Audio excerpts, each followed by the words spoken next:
गणेशाय नमः। ओम श्री परमात्मने नमः। संक्षिप्त गरुड़ पुराण आचार कांड अध्याय 93 और 94। वर्ण धर्म निरूपण। श्री शिवजी ने कहा, हे हरे, हे केशीहंता, हे माधव, महर्षि याज्ञवल्क्य जी ने जिस धर्म का प्रतिपादन किया था, आप मुझको उसे सुनाने की कृपा करें। श्री हरि ने कहा, मिथिलापुरी में विराजमान महर्षि याज्ञवल्क्य जी के पास पहुंचकर ऋषियों ने उनका अभिवादन किया और उनसे सभी वर्णों के धर्मादिक कर्तव्यों को जानने की अपनी इच्छा प्रकट की। तत्पश्चात वे जितेंद्रिय महामुनि सर्वप्रथम भगवान विष्णु का ध्यान करके उन सभी ऋषियों से धर्म संबंधित विषय का वर्णन करने लगे। याज्ञवल्क्य जी ने कहा, जिस देश में कृष्ण सार नामक मृग विचरण करते हैं, मैं उस देश के धर्मादिक विषयों का वर्णन करता हूँ, आप सब सुने। पुराण, न्याय, मीमांसा, धर्मशास्त्र, शिक्षा, कल्प, निरुक्त, व्याकरण, छंद एवं ज्योतिष के सहित 4 वेद, ये धर्म तथा 14 विद्याओं के स्थान हैं। मनु, विष्णु, यम, अंगिरा, वशिष्ठ, दक्ष, संवत्, शाततप, प्राशर, आपस्तंभ, उष्णा, व्यास, कात्यायन, बृहस्पति, गौतम, शंख लिखित, हरित और अत्रि के साथ मैं स्वयं, हम सब भगवान विष्णु का ध्यान करके धर्मोपदेशक हुए। धर्म का अर्थ है पुण्य।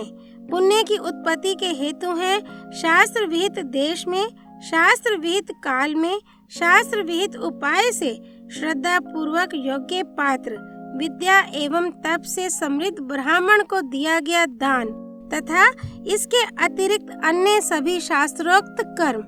इन्हें अलग अलग तथा समूह रूप में धर्म पुण्य का उत्पादक समझना चाहिए। धर्म के उत्पादक इन हेतुओं का मुख्य फल परम धर्म योग, चित्तवृत्ति निरोध के द्वारा आत्मदर्शन, आत्मा का साक्षात्कार ही है। इस आत्मदर्शन रूप परम धर्म के लिए देश आदि का कोई नियम नहीं है। चित्तवृत्ति निरोध योग होने से यह होता ही है। चित्तवृत्ति निरोध के लिए विहित उपायों के अनुष्ठान की संपन्नता में देश आदि का नियम आवश्यक है। अभी धर्म के उत्पादक जिन हेतुओं का निर्देश किया गया है, उनके बारे में संदेह होने पर निर्णय प्राप्त करने के लिए परिषद धर्म सभा का सहयोग लेना चाहिए। ये परिषद वेदों एवं धर्म शास्त्रों के ज्ञाता 4 ब्राह्मणों की अथवा 3 ब्राह्मणों की होती है। इस परिषद का निर्णय धर्म के संबंध में मान्य होता है। ब्रह्मवेता, वेद एवं धर्म शास्त्र का विज्ञ एक ब्राह्मण भी धर्म के विषय में उत्पन्न संदेह का निराकरण कर सकता है। ब्राह्मण, क्षत्रिय, वैश्य और शूद्र 4 वर्ण हैं। इनमें प्रारंभ के 3 वर्ण द्विज कहलाते हैं। गर्भाधान से लेकर शमशान पर्यंत ऐसे द्विजों की समस्त क्रियाएं मंत्रों के द्वारा होती हैं। गर्भाधान संस्कार ऋतु काल में होता है। गर्भ स्पंदन होने से पूर्व ही पुंसवन संस्कार किया जाता है। गर्भाधान के 6ठे अथवा 8वें मास में सीमंतोन्नयन संस्कार होता है। संतानों उत्पत्ति के बाद जात कर्म और 11वें दिन नामकरण संस्कार करने का विधान है। चतुर्थ मास में निष्क्रमण तथा 6ठे मास में अन्नप्राशन संस्कार करना चाहिए। उसके बाद कुल परंपरा के अनुसार चूड़ाकरण नामक संस्कार करने का विधान है। इस प्रकार संतान के लिए विहित उक्त संस्कारों को करने से बीज, शुक्र तथा गर्भ, शोणित के कारण उत्पन्न हुए सभी पाप शांत हो जाते हैं। स्त्रियों की ये सभी क्रियाएं संस्कार आमंत्रक होती हैं और विवाह संस्कार समंत्रक होता है। याज्ञवल्क्य जी ने कहा, गर्भ धारण अथवा जन्म ग्रहण के 8वें वर्ष में ब्राह्मण, 11वें वर्ष में क्षत्रिय तथा 12वें वर्ष में वैश्य का उपनयन संस्कार गुरु करे अथवा कुल परंपरा के अनुसार करे। गुरु इस उपनीत शिष्य को महाविहार्थियों के सहित वेद पढ़ाए और शोचाचार की शिक्षा प्रदान करे। द्विजों को दिन और संध्या काल में उत्तराभिमुख तथा रात्रि के समय दक्षिणाभिमुख होकर मल मूत्र का परित्याग करना चाहिए। तदनंतर मिट्टी से एवं जल से मल मूत्र के गंध एवं लेप का निवारण जब तक न हो तब तक इंद्रियों का परिमार्जन करें। तत्पश्चात शुद्ध स्थान में जाकर दोनों पांवों को भली भांति धोकर दोनों जानुओं के मध्य अपने हाथों को अवस्थित करके उत्तराभिमुख या पूर्वाभिमुख बैठे और दाहिने हाथ में स्थित ब्राह्म तीर्थ अर्थात अंगुष्ठ का मूल स्थान से आचमन करे। कनिष्ठा, तर्जनी एवं अंगुष्ठ अंगुली के मूल स्थान तथा हाथ के अग्रभाग में कर्मशः प्रजापति तीर्थ, पितृ तीर्थ, ब्रह्म तीर्थ और देव तीर्थ का अधिष्ठान होता है।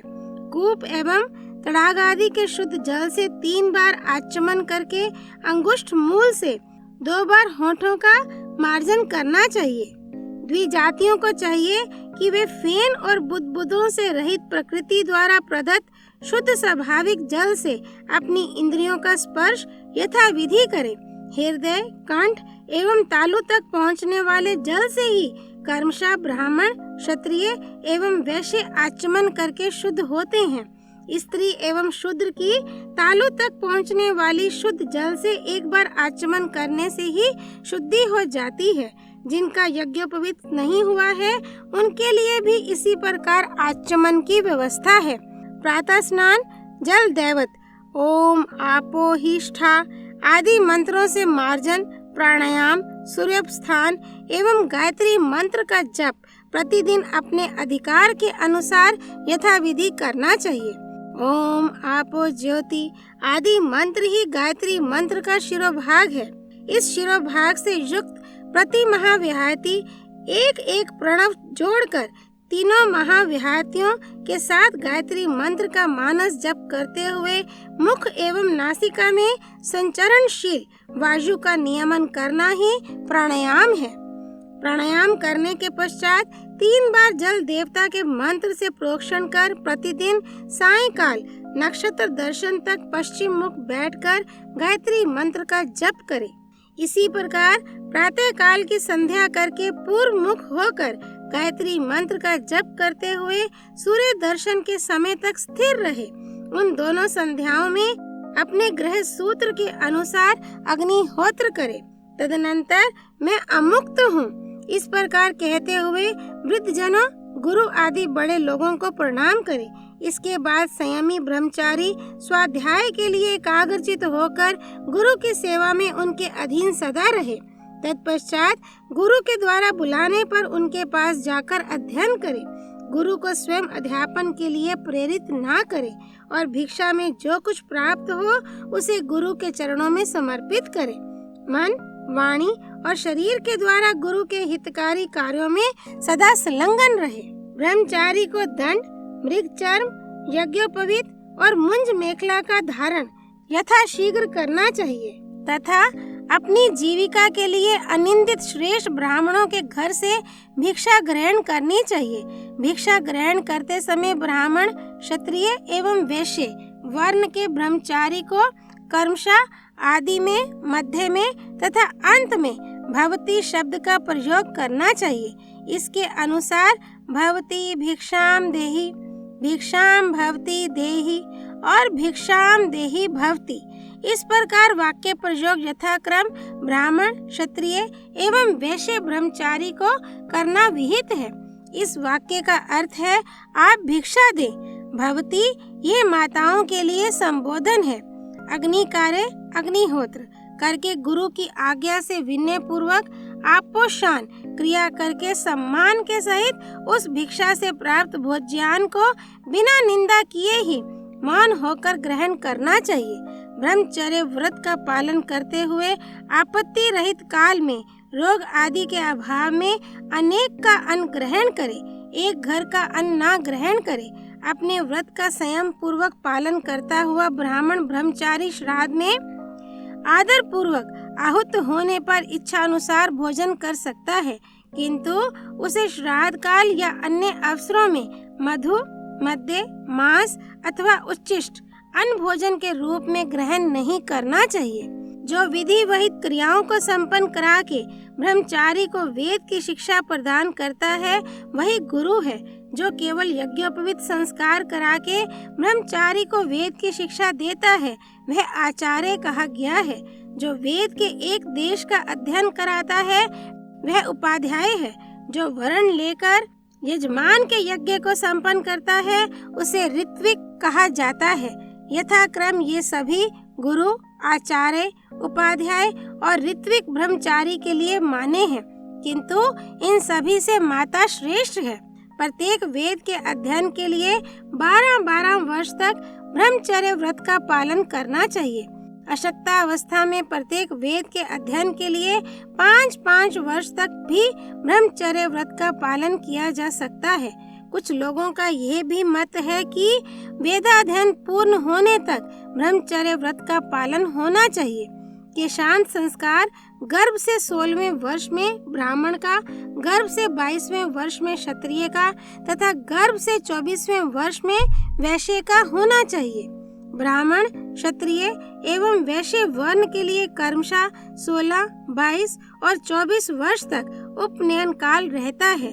इस काल तक उपनयन न होने पर ये सभी पतित हो जाते हैं, सर्वधर्मच्युत हो जाते हैं। उनका किसी भी धर्म कार्य में अधिकार नहीं रहता। व्रातस्तोम नाम के क्रतु का अनुष्ठान करके ही ये यज्ञोपवीत संस्कार के लिए योग्य होते हैं। ब्राह्मण, क्षत्रिय एवं वैश्य सबसे पहले माता के उदर से उत्पन्न होते हैं। उसके बाद पुनः मौंजी बंधन अर्थात यज्ञोपवीत संस्कार से उनका द्वितीय जन्म होता है। अतः ये द्विजाति कहलाते हैं। श्रोत स्मार्त यज्ञ, तपस्या, चांद्रायण आदि व्रत और शुभ कर्मों, उपनयन आदि संस्कारों का बोधक एकमात्र वेद है। अतः द्विजातियों के लिए वेद ही परम कल्याण का साधन है। इससे वेद मूलक स्मृतियों का भी उपयोग स्पष्ट है। जो द्विज प्रतिदिन ऋग्वेद का अध्ययन करता है वह देवताओं को मधु एवं दुग्ध से तथा पितरों को मधु एवं घृत से प्रतिदिन तृप्त करता है। जो द्विज प्रतिदिन यजुर्वेद, सामवेद अथवा अथर्ववेद का अध्ययन करता है वह घृत एवं अमृत से पितरों तथा देवताओं को प्रतिदिन तृप्त करता है।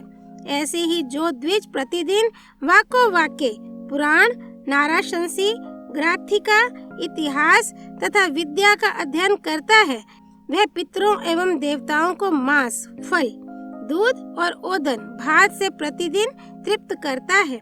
संतृप्त ये देवता और पितृजन भी इस स्वाध्यायशील द्विज को समस्त अभिष्ट शुभ फलों से संतुष्ट करते हैं।